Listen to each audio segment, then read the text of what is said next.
topics that we're going to talk about. The first is the use of race in school assignment. And this is a big one. As many of you probably know, a few years ago, the Supreme Court came down with a case called Parents Involved in Community Schools versus Seattle School District Number 1. Marie was very involved in that case. She was counsel of record of that case.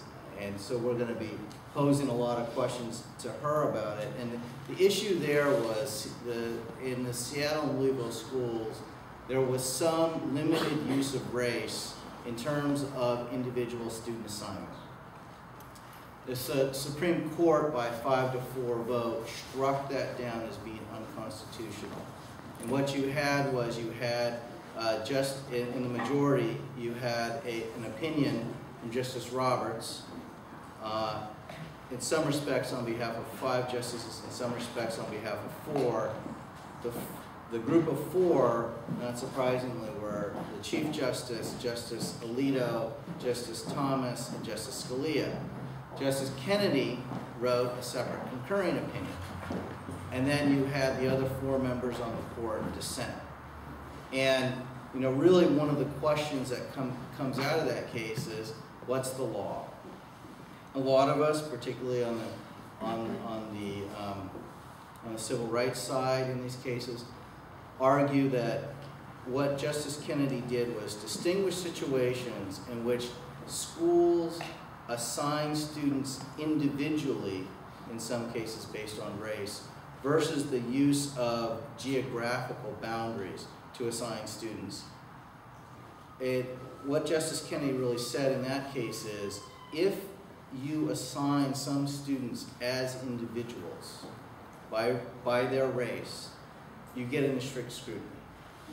However, if what you do is you assign students to different areas to try to achieve a racial balance, and you do it by geographic area, you're not individually assigning students, that doesn't get into strict scrutiny, even if the school administrators recognize, are conscious of the fact that it's going to achieve some sort of racial balance.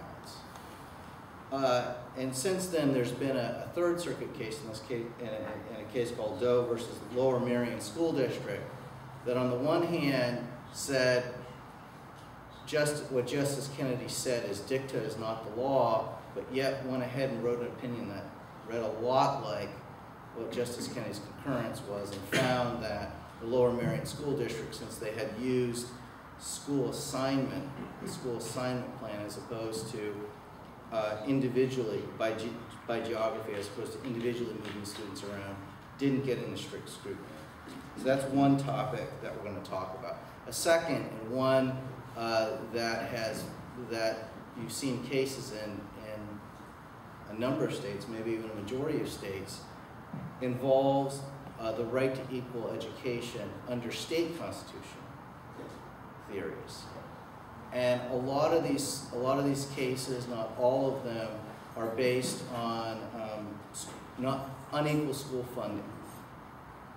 I know that during the lunchtime presentation, Joe wasn't here for, Arturo Gonzalez was talking about the Butt case out of California, which is similar to these cases where what you had is you had a school district that went bankrupt, and you had an argument that was made that, look, the state bears the ultimate responsibility that children are getting equal education in the state, and the state Supreme Court in California agreed with that.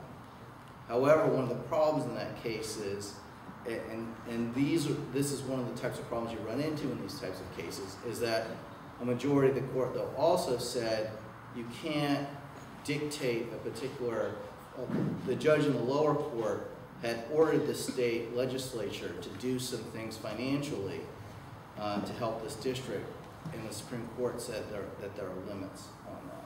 So that's another set of cases that we're going to be talking about. A third set, and one that is becoming increasingly more prevalent, involves English language learners.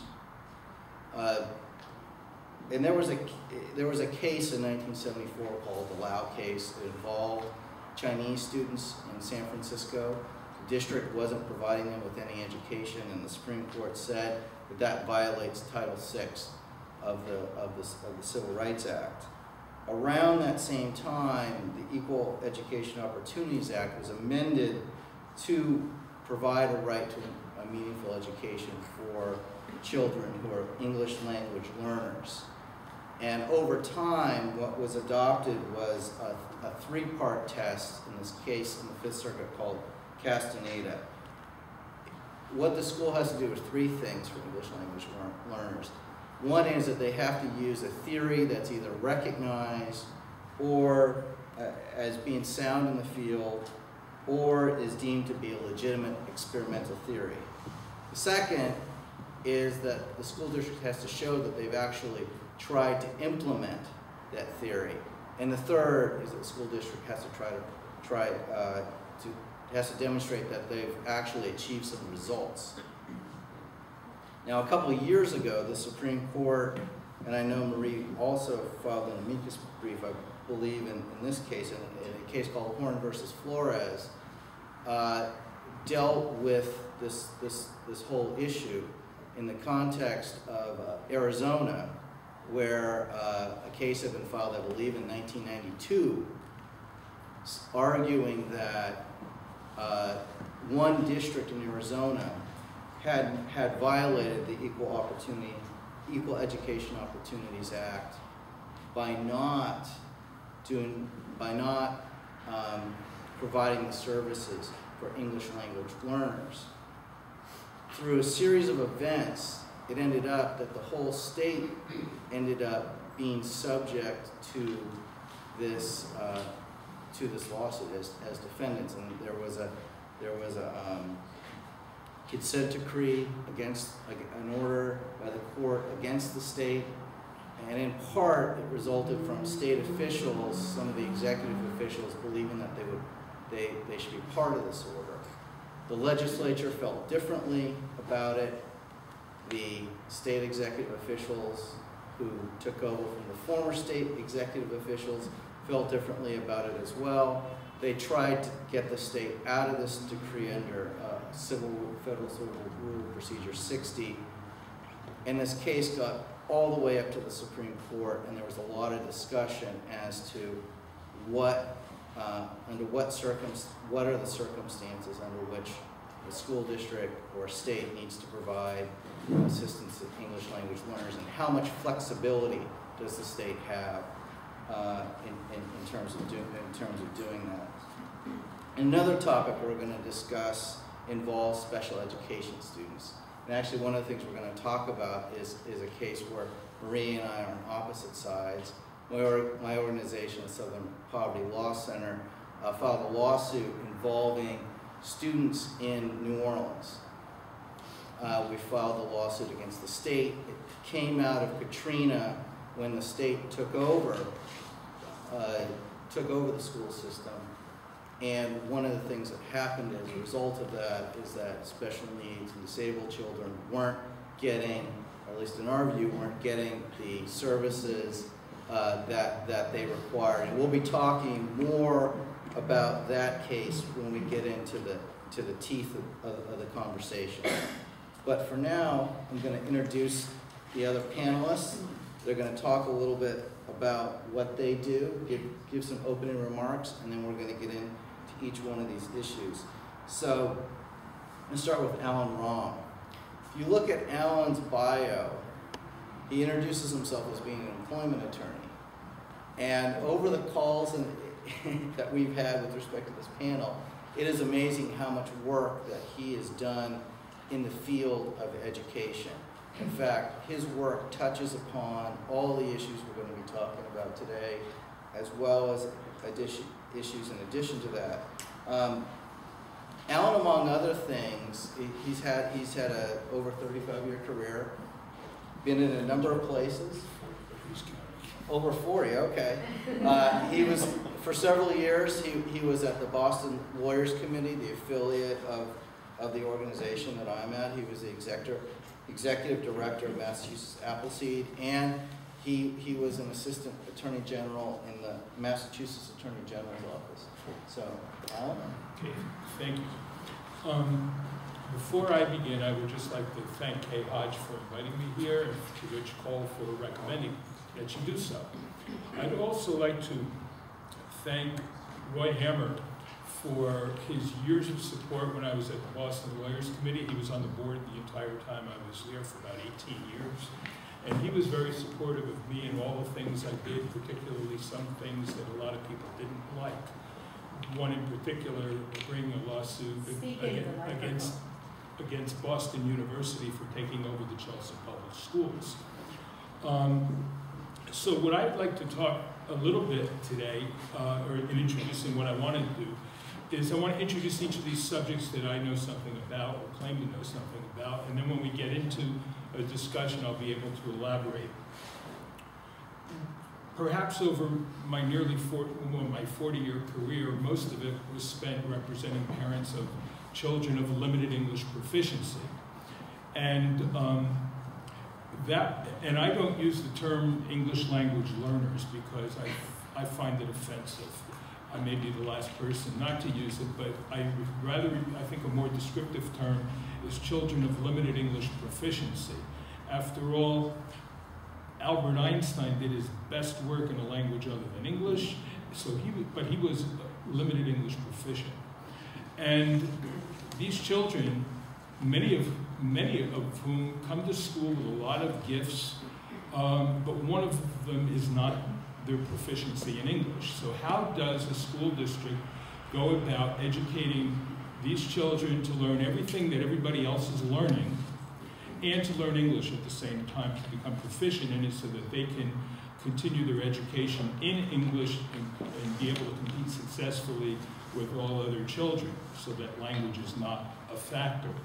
And I want to talk about some of the tools that I've used and others have used in order to achieve this. Another topic I want to talk about is the desegregation law cases. I've brought 3 of them here in Massachusetts, most of which, all of which were focused on providing equal educational opportunities to children of limited English proficiency, but it went into other areas of race, and I'd like to touch upon how these cases differ.